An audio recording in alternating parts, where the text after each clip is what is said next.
네, 시인 나태주님의 사랑의 답함이라는 시에 이렇게 노래를 하고 있습니다. 예쁘지 않은 것을 예쁘게 보아주는 것이 사랑이다. 좋지 않은 것을 좋게 생각해 주는 것이 사랑이다. 싫은 것도 잘 참아주면서 처음만 그런 것이 아니라 나중까지, 아주 나중까지 그렇게 하는 것이 사랑이다. 이렇게 이야기를 합니다. 사랑의 답함, 사랑의 답이다. 이거죠. 우리 상식은 예쁜 것을 예쁘게 보아주고 좋은 것을 좋게 생각을 합니다. 예뻐야 예쁘게 보아주고 좋아야 좋게 생각을 해주죠. 싫은 것은 싫다고 하고 그걸 참지 않고 외면해도 전혀 이상해 보이지가 않습니다. 그러나 시인은 예쁘지 않아도 예쁘게 보아주고 좋지 않아도 좋게 생각을 해주는 것이 사랑이라고 말합니다.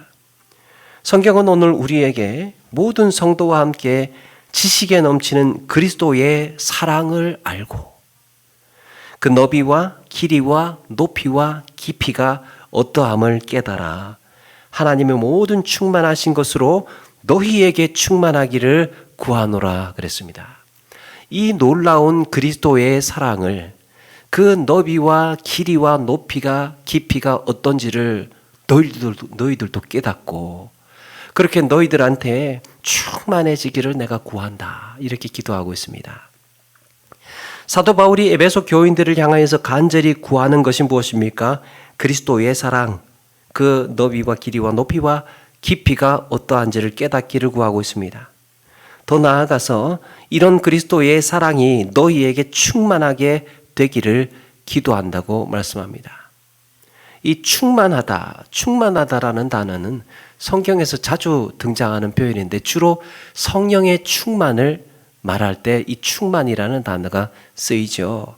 이 충만이라는 말은요, 완전하게 하다라는 뜻이 있습니다. 완전, 온전하게 하다. 그리고 또 가득 채우다라는 뜻이 있습니다. 충만.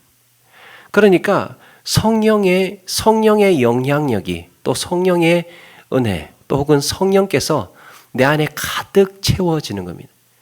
그리고 나의 부족함이 성령으로 인하여서 온전해지는 것입니다. 그렇다면 어떻게 해야 그리스도의 사랑을 깨달을 수 있을까? 어떻게 하면 그리스도의 사랑이 내 안에 충만해지고 나도 그런 사랑을 하면서 살 수 있을까? 사실은 성령의 충만과 그리스도의 사랑의 충만은 거의 비슷한 이야기입니다. 그리스도의 사랑의 충만 그리고 성령의 충만. 성령이 내 안에 충만해지면 그리스도의 사랑이 사랑으로 살아갈 수 있는 거죠. 이렇게 함께 나누는 가운데에 주님의 사랑, 그 너비와 길이와 높이와 깊이를 깨닫고 그 아름다운 사랑을 우리도 한번 배워서 그렇게 살아가기로 다짐하는 우리 모두가 되기를 원합니다. 성경에서 그리스도의 사랑을 알고 깨달으라고 하잖아요.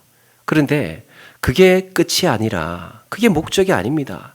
그리스도의 사랑을 아는 것이 목적이 아니고 깨닫는 것이 목적이 아니고 나도 한번 그리스도의 사랑으로 살아보는 것이 목적입니다. 그리스도의 사랑 아무리 알고 그걸 찬양하고 박수를 치고 참 진짜 최고다. 우리 주님의 사랑 정말 놀라워. 이러면서 한평생 찬양하면서 살지 말고 나도 한번 그 주님의 그 사랑이 그렇게 고귀하다면 그 사랑이 그렇게 값어치가 있고 놀라운 것이라면 그 주님의 사랑을 나도 한번 실천해 보는 거예요. 나도 그렇게 살아보기로 다짐해 보는 것입니다. 주님께서 바라시는 것이 그런 게 아니겠습니까? 내가 너희를 얼마나 사랑하는지 너희들 알기나 해? 그 알면서 살아야 돼. 이게 끝이 아닙니다. 내가 너희에게 보여준 그 사랑을 너희도 한번 그렇게 살아봐라. 너무 아름답고 가치 있고 의미 있는 인생이다.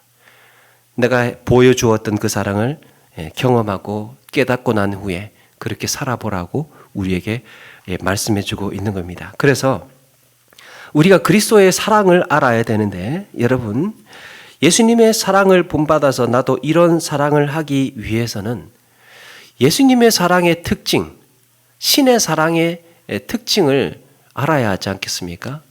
오늘 성경에는 그 그리스도의 사랑, 신의 사랑의 특성이 어떤 것인지를 암시를 주고 있습니다. 힌트를 우리에게 주고 있습니다.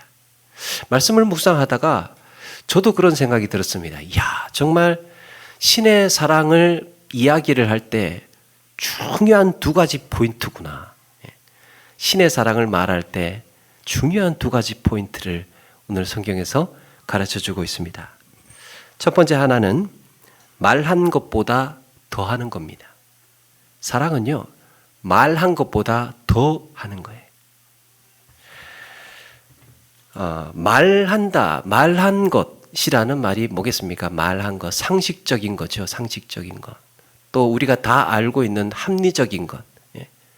그런 것보다 더 나아가는 겁니다. 오늘 18절 말씀 보니까 능히 모든 성도와 함께 지식에 넘치는 그리스도의 사랑을 알고, 그리스도의 사랑이 지식에 넘치는 거랍니다. 이걸 공동 번역에서는요, 이 넘치다라는 표현을 모든 지식을 초월한 그리스도의 사랑이라고 표현했습니다. 초월. 그리스도의 사랑은 인간의 지식을 초월하고 있습니다. 이 말은 우리의 상식을 뛰어넘었다라는 거예요. 우리의 상식을 뛰어넘었다. 사람이 이만큼 하면 됐지, 할 만큼 하면 됐지, 그런 거 있지 않습니까? 어느 정도 한계. 여러분, 우리의 사랑이 사실은 확인되는 순간이 언제인지 아십니까? 사랑이 확인되는 순간이 있습니다. 상식을 벗어날 때 확인이 됩니다. 로마서 5장 8절에 우리가 아직 죄인 되었을 때 그리스도께서 우리를 위하여 죽으심으로 하나님께서 우리에 대한 자기 사랑을 확증하셨느니라. 우리가 아직 죄인이 되어서 주님 앞에 도저히 나아갈 수 없을 때, 주님 앞에 나아갈 수 없는 것은 상식입니다. 죄인이기 때문에, 또 주님과 원수지간이 되었기 때문에 주님 앞에 나아갈 수가 없고 관계가 단절이 되어 있습니다. 그런데 우리 주님은 상식밖의 행동을 하십니다. 그런 죄인을 위해서, 원수를 위해서 십자가에 못 박혀 죽으셨다는 거예요. 말보다 더한 것. 하나님 앞에 뭐가 우리가 예쁘다고 할래야 할 수 없는 추악한 인생들, 상식적으로는 버려져야 하고 외면당해야 되고 내버려 둬야 되는, 그런데 우리 주님은 이런 우리를 우리를 대신해서 죽으시면서까지 사랑을 확인해 주셨습니다. 합리적인, 이성적인, 논리적인 이런 지식, 상식이 그보다 앞서 나가서, 그보다 더할 때, 말한 것보다 더할 때. 여러분, 이 원리는요, 우리 성경에서 얼마든지 찾아볼 수 있습니다. 대표적으로 마태복음 5장에 예수님은 천국의 계명을 말씀하시면서 산상설교라고 하지 않습니까? 그 천국의 계명을 말씀하시면서 이런 말씀을 하시죠. 누구든지 네 오른뺨을 치거든 왼뺨도 돌려대라. 오른뺨 맞고 나서 막는 것이 상식인데 거기에 왼뺨도 돌려대라는 거예요. 예전에 제가 새생명 교육을 할 때요, 새생명반 교육을 할 때 그 말씀 드리지 않았습니까? 어떤 집사님 남편분인 것 같은데 이제 교회에 거의 등 떠밀리다시피 해서 등록을 해 오셨어요. 그러니까 새신자 교육을 받는 중에 내내 얼굴이 어둡고 그냥 팔짱 끼고 가만히 앉아 있는 거예요. 그래서 제가 새생명반 교육하면서 이제 하나님의 사랑을 이야기하면서 오른편 뺨 치거든 왼뺨도 돌려대라 이런 얘기하면서 제가 그분한테 묻지 말아야 할 질문을 물어봤습니다. 성도님, 혹시 누가 오른뺨을 치면 어떻게 하시겠어요? 그러니까 주먹 날라갑니다. 이게 상식 아닙니까? 그런데 그 영혼을 위해서 주님은 왼뺨을 돌려대라. 더 참으라는 거예요. 더 참으라. 이뿐만 아니죠. 너를 고발하여 속옷을 가지고자 하는 자에게 고독까지 가지게 하라. 그를 위해서 속옷뿐만 아니라 겉옷까지라도 더 내어주라고 말씀한 것이 사랑입니다. 산상설교는 주님의 사랑을 가르쳐 주신 거예요. 사랑이 뭐냐면 말이야, 속옷을 달라고 하면 더 내주는 거라는 겁니다. 또 있습니다. 오리를 가게 하거든, 누가 너로 억지로 오리를 가게 하거든 그 사람과 10리를 동행해라. 오리는 2km 아닙니까? 2km씩이나 동행을 해주는 게 얼마나 큰 호의고 친절입니까? 그만큼만 해줘도 아무런 문제가 되지 않습니다. 그것만 해줘도 그게 어디예요? 그런데 10리까지라도 동행하라는 겁니다. 10리까지라도. 그런데 이 말씀의 원리가 그겁니까? 딱 10리, 시간을 재서 딱 10리까지 해주라는 거예요? 아니죠. 그 사람이 필요할 때까지, 그 사람이 원하는, 그 사람에게 필요한 데까지 끝까지 함께 동행해 주라는 얘기 아닙니까? 사랑하는 여러분, 직장 생활을 하게 되면 직원은 세 가지 유형이 있습니다. 직원에는 세 가지의 유형의 직원이 있습니다. 하나는 시키는 일만 잘하는 직원이 있습니다. 시키는 일만 잘하는 직원. 물론 시키는 일 잘하는 데에 아무런 문제가 되지 않습니다. 누가 뭐라고 하지 않습니다. 시키는 일 잘하는데, 주어지는 임무를 잘하는데 누가 뭐라고 하겠습니까? 그런데 회사가 어려워지고 부득이하게 구조조정을 하게 되면 나중에는 어쩔 수 없이 퇴직을 해야 되는 경우가 생길 수도 있죠. 또 하나는 시키는 일도 안 하는 직원이 있습니다. 시키는 일도 안 하는 직원은 회사가 어려워질 때까지 두고 보는 게 아니라 더 이상 회사가 어려워지기 전에 어떻게 하면 내보내나 그 고민을 사장님은 한다는 겁니다. 시켜도 안 하는 직원. 정리대상 1호.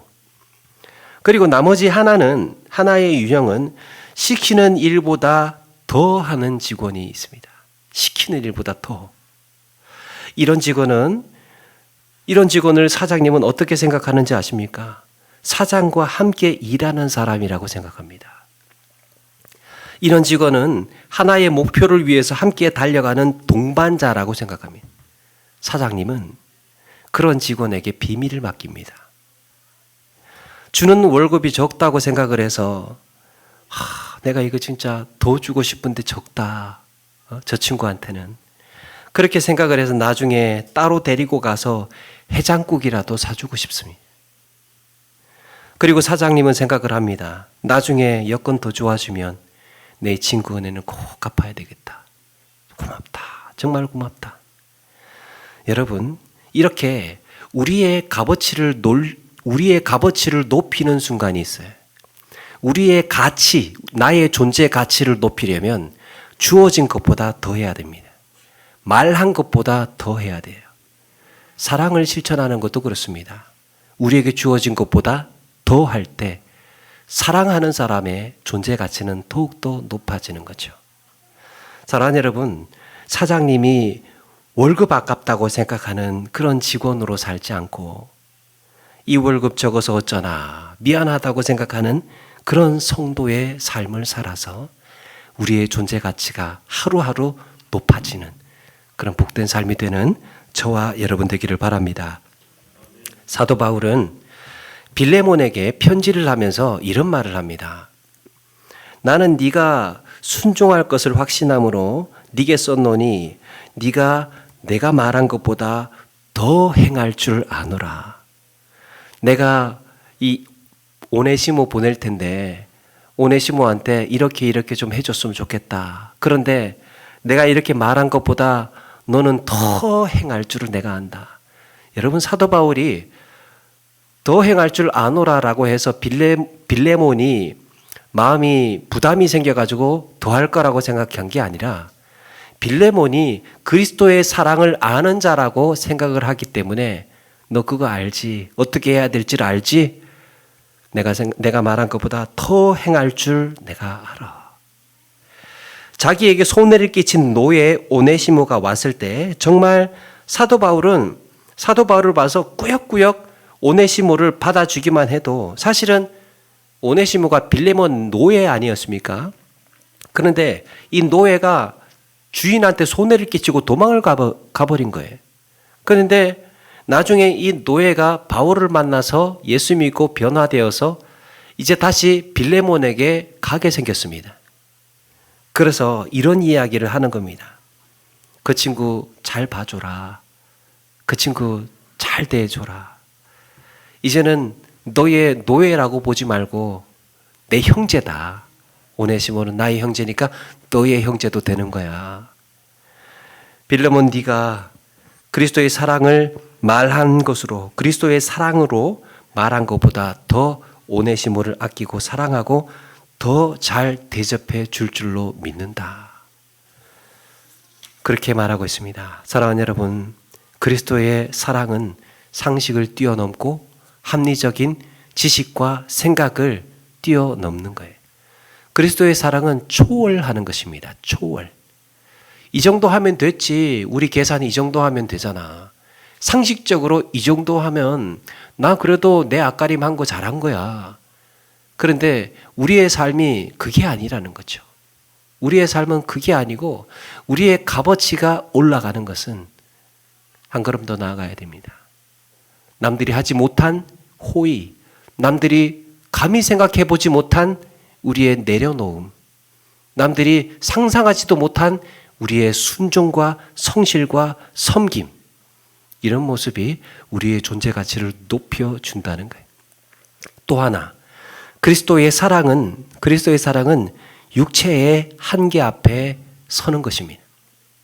육체의 한계 앞에 서는 것.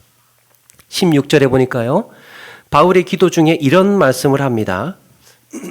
너희 속사람을 능력으로 강건하게 하시오며. 여기서 강건하게 하다라는 말은 강하게 하다라는 말이죠. 강하게 하다, 강화시키다. 너희의 속사람을 강화시키기를 내가 기도한다. 성경에서는 우리에 대해서 우리의 관심이 어디에 있느냐? 속사람에게 있습니다. 하나님은 우리의 내면에 관심이 있어요. 우리가 감기 걸렸는지 다쳤는지 또 어디가 아픈지 상처를 입었는지 거기에 관심을 갖는 것보다 사실은 내면에 속사람의 관심을 많이 가집니다. 사도 바울도 그렇습니다. 고린도후서 16장 16절에 그러므로 우리가 낙심하지 아니하노니 우리 겉사람은 낡아지나 우리의 속사람은 날로 새로워지도다. 겉사람이 무엇입니까? 신체죠. 우리의 신체, 겉사람. 우리의 몸, 근육, 운동 이런 신체적인 조건. 이런 겉사람은요, 세월이 흐르면서 어쩔 수가 없이 이 후패, 낡아지고 힘이 빠지고 근육도 빠지고 그렇게 되죠. 그래서 우리 자주 하는 말이 뭡니까? 몸이 예전 같지 않아. 예전 같지 않아. 사람은 시간이 지나고 세월이 흐르면서 하루하루 힘이 빠지고 근력도 빠집니다. 신체적인 운동 능력에는, 사람의 신체적인 운동 능력에는 몇 가지가 있죠. 민첩성, 순발력, 근력, 지구력 이런 것들이 있죠. 유연성. 지구력과 이런 것들이 필요한데 영적인 문제에 있어서도 여러분 이런 운동 능력이 필요합니다. 우리의 내면에서도 이런 것들이 필요해요. 성령에 민감하게 반응하는 예민함이라든지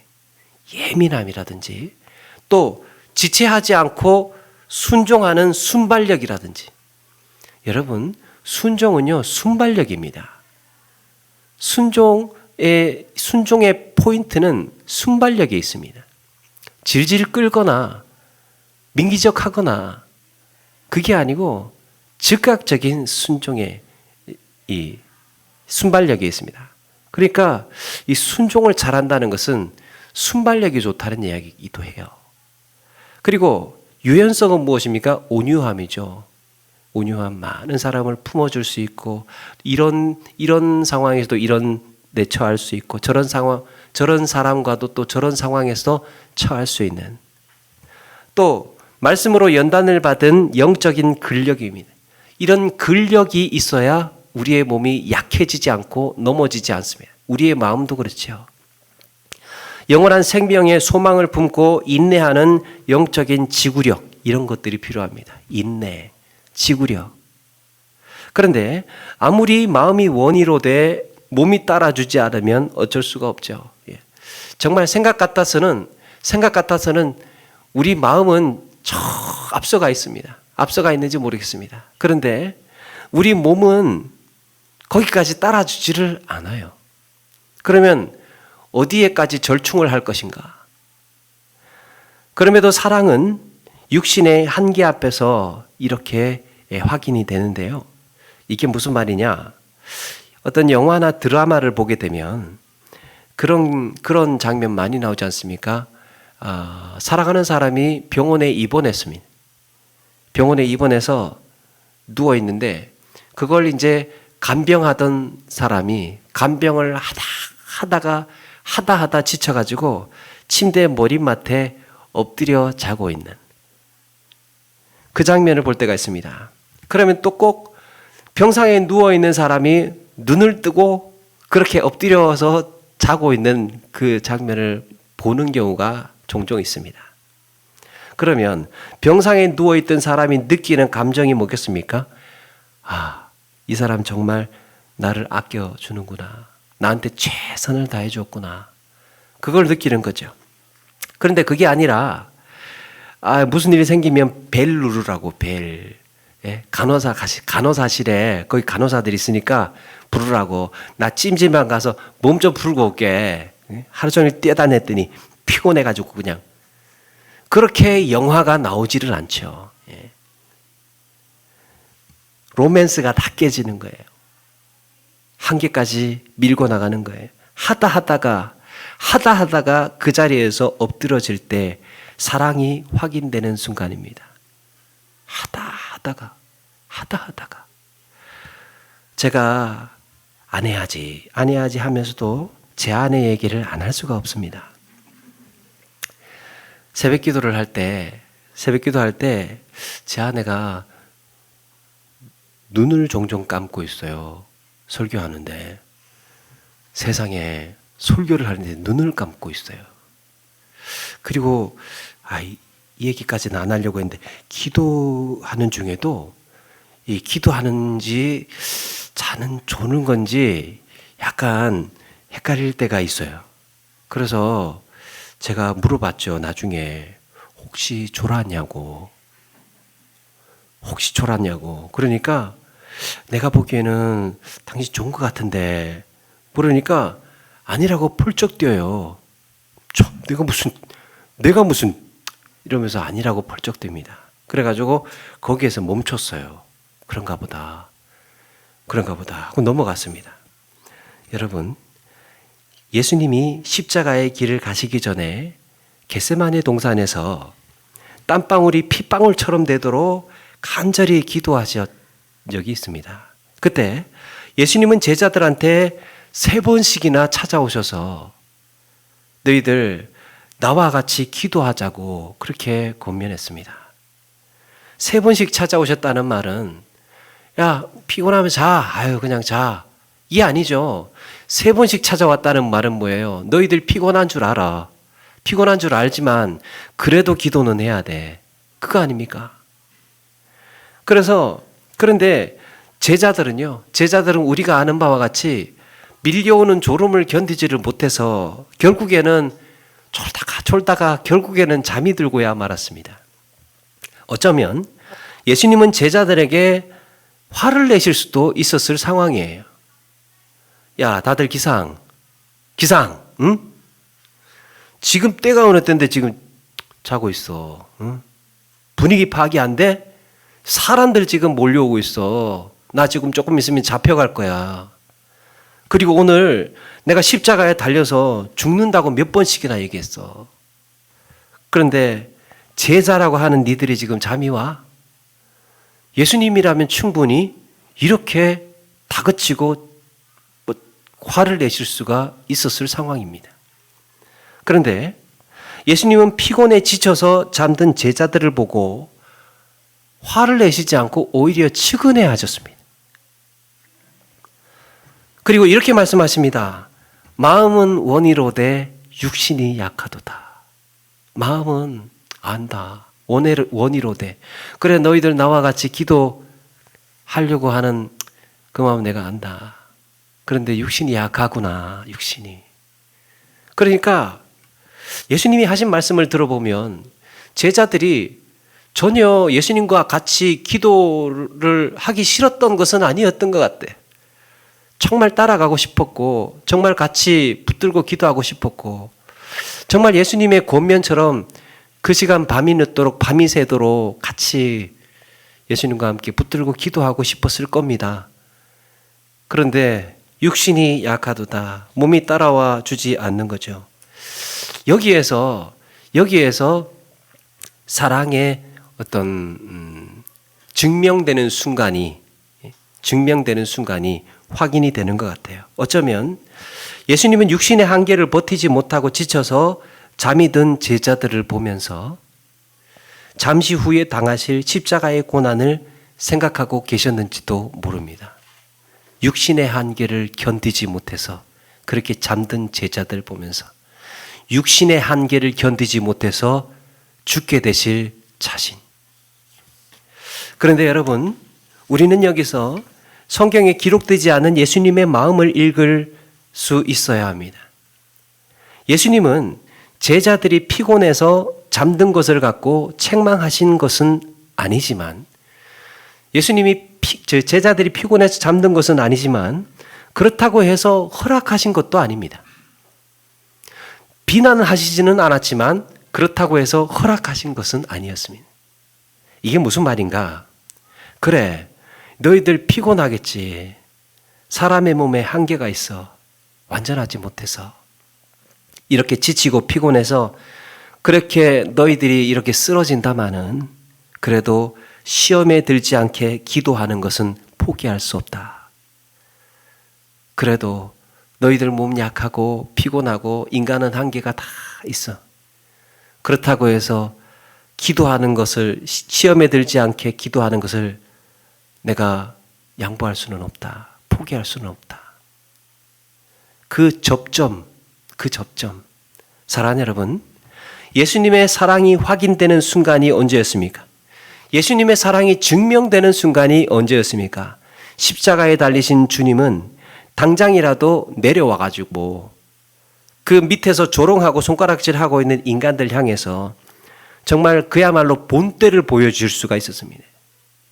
당장이라도 십자가에 내려가서 그들의 입을 틀어막고 주님의 발 앞에 엎드리게 하실 수 있었습니다.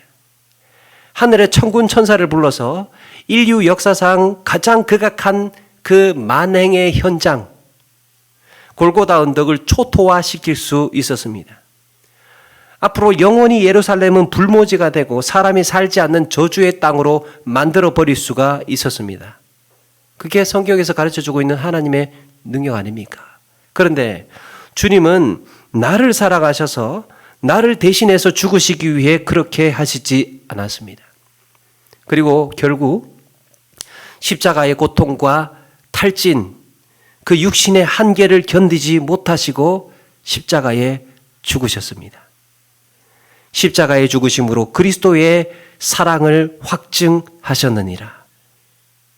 육신의 한계에 다다라서 거기에 직면하고 계시는 순간 그 사랑은 증명되고 있었던 거예요.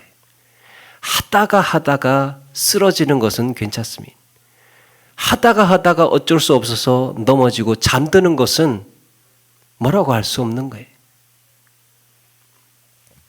그러나 그 순간이 사랑이 확인되는 순간입니다. 미국의 엘리사 호프만 목사님이라는 분이 있는데요.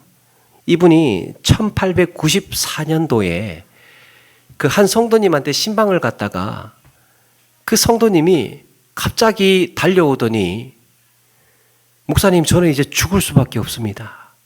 절망을 한 거죠. 뭔가 일이 생긴 것 같아요. 죽을 수밖에 없습니다. 어떻게 하면 좋습니까? 그러니까 영문도 모른 채 이렇게 울부짖는 여인한테 목사님의 대답은 간결했습니다. 예수님께 아뢰십시오. 예수님께 아뢰십시오. 사람의 끝, 인간의 한계, 그 순간 예수님께 아뢰십시오. 지난번에 말씀드렸죠. 사람의 끝은 하나님의 시작이다. 그렇게 해서 그 성도의 하소연을 들어주고 위로해주고 기도해준 다음에 신방을 끝나고 돌아와서 그때 겪었던 마음을 시로 적어가기 시작을 합니다. 내 모든 시험, 무거운 짐을 주 예수 앞에 아뢰이면 근심에 쌓인 날 돌아보사 내 대신 짐을 져주시네. 바로 337장의 찬송을 써내려가고 계셨던 거예요.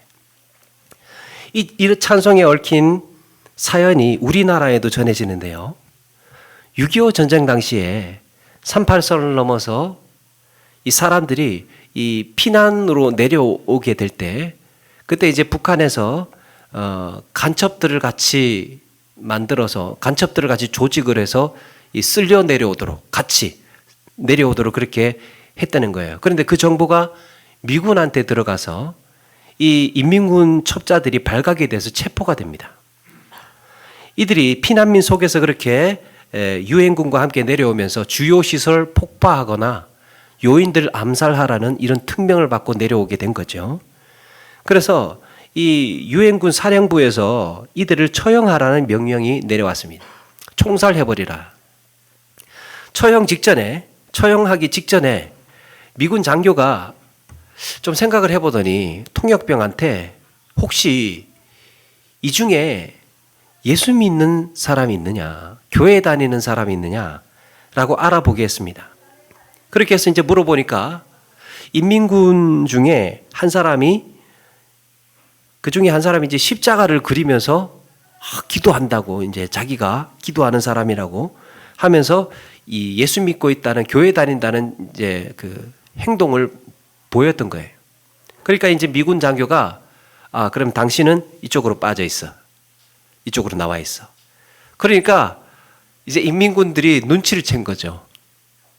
그러니까 순식간에 너도 나도 할 것 없이 다 나도 이러면서 막 그 자기도 이제 교회 다닌다고 나도 교회 다닌다고 그러면서 이제 이 인민군 첩자들이 다 여기저기에서 막 이 예수 믿는다고 하니까 이 미군 장교가 난처해진 거예요.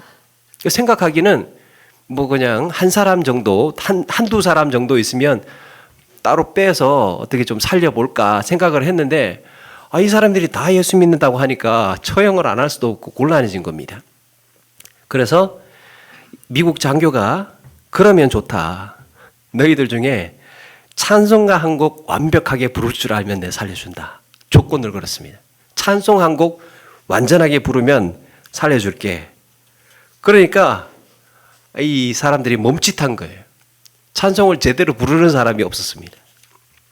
그러더니 이제 없는 걸로 알고 이제 총살 가자 이렇게 됐는데 그 중에 한 사람이요.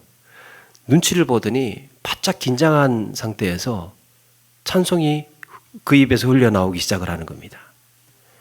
그때 흘러나오던 찬송이 내 모든 시험 무거운 짐을 주 예수 앞에 아뢰이면 근심에 쌓인 날 돌아보사 내 근심 모두 맡으시네. 그렇게 찬송을 불렀던 거예요. 또 2절을 부르니까 그러고 나서 또 2절을 부릅니다. 이제 통역병도 이제 그 찬송을 이제 한글로 하니까 알지 않겠습니까? 그래서 통역병이 보증을 써줬어요. 이 사람 교회 다니는 거 맞는 것 같습니다. 제가 보증 쓸 수 있습니다. 하면서 2절을 부르는 동안에 확인을 해줬어요. 그러니까 이제 미군 장교도 그래? 그러면 이렇게 되는 분위기였습니다. 그런데 이제는 그만해도 돼요.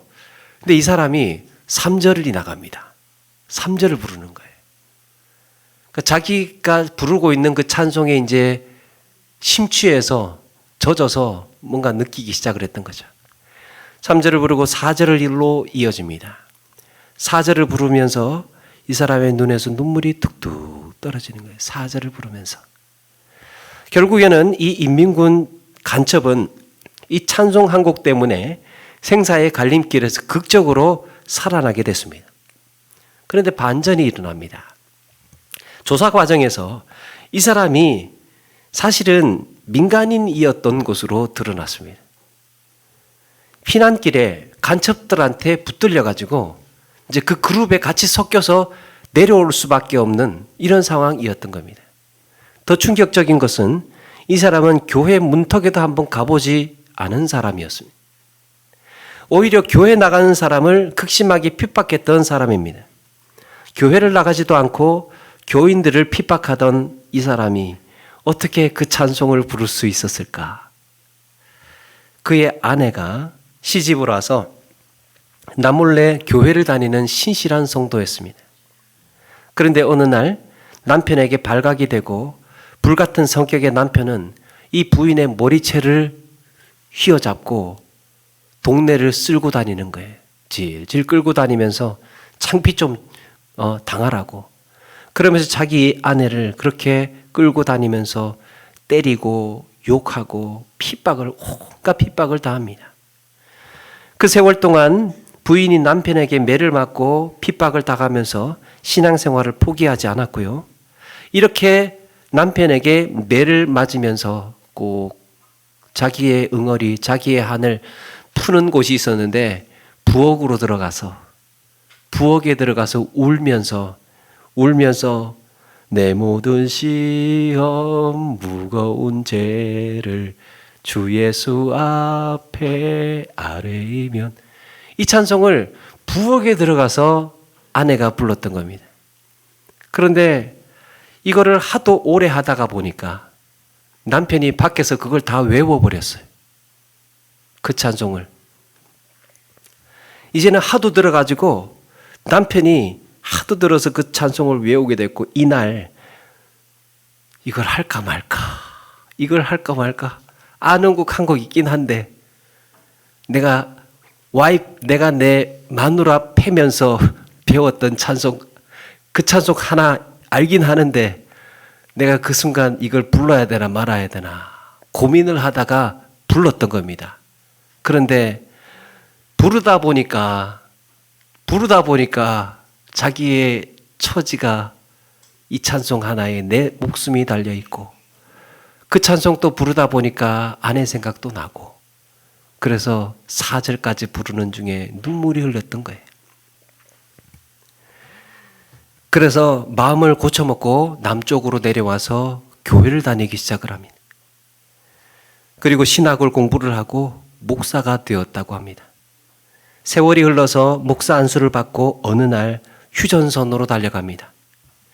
그리고 북쪽에 남겨둔 아내를 그리워하면서 그 찬송을 다시 부르고 있었습니다.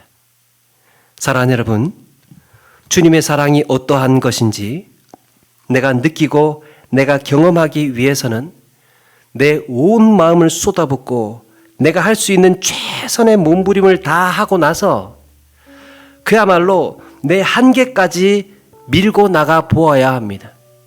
주님의 사랑을 경험하기 위해서는 내 한계까지 밀고 나가 보아야 합니다. 내 육신에 힘이 닿는 대로 노력을 하고 내가 지치고 피곤하여서 견디지 못할 정도로 간절하게 기도해 보아야 합니다. 그렇게 내 몸이 한계에 다다르면 주님의 사랑으로 살기 위해서 그렇게 애쓸 때, 그때 주님께서 이렇게 말씀하시지 않겠습니까? 네가 나를 사랑하는 줄을 알겠다. 이제야 네가 내 사랑을 배웠구나. 내가 어떻게 너를 사랑하였는지 이제야 깨달았구나. 사랑하는 여러분, 상식적으로, 합리적으로 우리가 가지고 있는 지식으로 주님의 사랑을 배울 수는 없습니다. 주님께서 보여주셨던 대로 따라하기 위해서 안간힘을 쓰고, 주님이 보여주셨던 그 사랑을 닮아보기 위해서 우리가 가지고 있는 몸부림을 칠 때, 온 몸부림을 칠 때, 그때 견디다 못해서 쓰러진 수고를 보고 주님께서는 우리를 불쌍히 여기셔서 위로해 주시고 감격하게 하시고 은혜를 경험하게 하시고 그 사랑으로 살게 하시지 않겠습니까? 사랑하는 여러분, 이 땅에 사는 동안에 우리도 한 번은 이런 주님의 사랑을 닮아서 나도 한번 그 사랑이 얼마나 고귀한 것인지, 그 사랑이 얼마나 값진 것인지를 나도 한번 그렇게 실천하면서 살아봐야 되겠다 다짐하고 결단하셔서 그냥 단순히 주님의 사랑은 이런 것일까 라고 우리 한 세월 보내지 말고 꼭 닮아보고 몸부림쳐서 그렇게 살아가는 저와 여러분 되기를 주님의 이름으로 축원합니다. 말씀을 마칩니다. 사랑하는 여러분, 우리의 사랑이 십자가의 죽음까지는 아닐지언정 그와 방불한 수고와 눈물이 필요하지는 않겠습니까? 십자가의 죽음까지는 아닐지라도 그와 방불한 수고, 우리 주님은 자기 십자가를 지고 나를 따라오라고 했습니다. 너희들 하나도 힘들지 않아. 너희들 그냥 거저먹는 거야. 나 믿으면. 그게 아니에요. 우리가 져야 할 십자가가 있다는 겁니다. 우리가 져야 할 십자가는 우리가 지고 가면서 쓰러질 수도 있고 주님께서 보여주셨던 것처럼 넘어질 수도 있고 낙심하고 피곤해서 야 그만둘까 포기할까 내가 좀 더 가야 되나 말아야 되나 이런 고민과 갈등이 살아가는 순간마다 계속해서 우리를 자극하고 우리를 압박해 올 것이라는 겁니다. 그러나 그 순간마다 한 걸음 더 나가야지, 조금 더 해봐야지, 그것이 우리를 더욱더 가치 있게 만들고 주님의 사랑을 깨닫게 하는 것이라고 말씀하고 있습니다. 사랑은 그런 수고를 통하여서 확인이 되는 겁니다. 사랑의 수고. 사랑은요, 수고가 수반되어야 됩니다. 주님의 사랑을 닮아서 주님과 그렇게 주님의 사랑을 닮아야 주님과 사랑을 할 수 있습니다. 주님의 사랑을 닮아야 나도 주님을 사랑할 수 있는 거예요. 내 방식대로의 사랑, 상식적으로 사랑, 그냥 내가 가지고 있는 지식 한계에서의 주님을 사랑한다고 하면 그거는 아무나 할 수 있는 거야. 세상 사람들도 그렇게는 해. 내가 말하는 사랑은 그런 게 아니야, 친구야. 이렇게 말씀하신다는 거예요. 이 땅에 사는 날 동안 여러분, 우리가 그 사랑의 비밀을 아는 자로서 매일의 삶이 주님의 사랑으로 설레고 매일의 삶이 아름다운 인생으로 살아가시는 저와 여러분 되기를 주님의 이름으로 축원합니다. 내 모든 시험 무거운 죄 주 예수 앞에 아뢰이며 주의 쌓인 날 돌아보사 내 근심 모두 맡으시네. 무거운 짐을 나 홀로 지고 견디다 못해 쓰러질 때 불쌍히 여겨 구원해 주리. 은혜 주님 오직 예수. 내 모든 괴로움 닥치는 환난 주 예수 앞에 아뢰이며 그 친히 날 구해 주사 넓으신 사랑 베푸신 무거운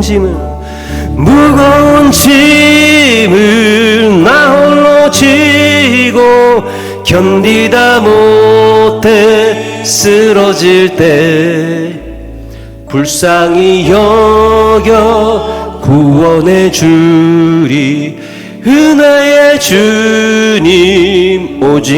우리 3절 4절 찬양하면서 준비한 예물 드리겠습니다. 무거워질 때 주 예수 앞에 아뢰이며 주께서 친히 날 구해 주사 내 대신 짐을 져주시네.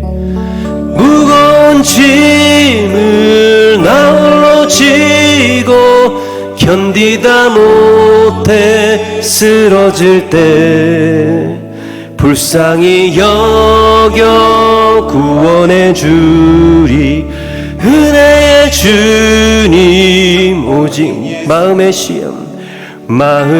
시험 무서운 죄를 주 예수 앞에 아뢰면 예수는 나의 능력이 되사 세상을 이길 힘 주시네. 무거운 짐을 나 홀로 지고 견디다 못해 쓰러질 때 불쌍히 여겨 구원해 주리. 은혜의 주님 오직 예수. 아멘. 네, 제가